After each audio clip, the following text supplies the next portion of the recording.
জনস্বাস্থ্য নিয়ে স্থানীয় সরকার মন্ত্রণালয়ের অধীনে প্রায় ১২০০ কোটি টাকার অর্থায়নে নতুন প্রকল্প শুরু করতে যাচ্ছে সরকার। এতে উন্নয়ন সহযোগী হিসেবে থাকছে বিশ্বব্যাংক। রবিবার রাজধানী একটি হোটেলে এই প্রকল্পের উদ্বোধনী অনুষ্ঠানের আয়োজন করা হয়।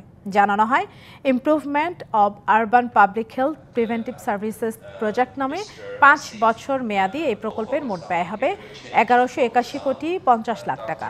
অনুষ্ঠানে সিটি কর্পোরেশনের প্রশাসকরা জানান, প্রকল্পটির মাধ্যমে মশা, মেডিকেল বর্জ্য ব্যবস্থাপনা, বায়ু ও শব্দ দূষণ সহ জনস্বাস্থ্য রক্ষায় সিটি কর্পোরেশন ও পৌরসভার সক্ষমতা বাড়বে।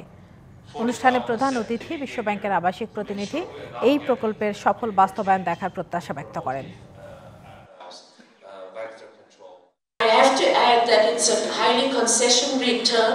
এই প্রকল্পের বিশেষত্ব হলো এর সাথে স্থানীয় সম্প্রদায় ও মানুষেরা সরাসরি জড়িত। যে অর্থ ঋণ হিসাবে দেওয়া হয়েছে এই প্রকল্পে তা যথাযথ ব্যবহার করতে হবে এবং জনকল্যাণ নিশ্চিত করতে হবে। উৎসবের খুশি হবে নগদে বেশি, কারণ ঘন্টায় ঘন্টায় আছে গিফট জেতার সুযোগ।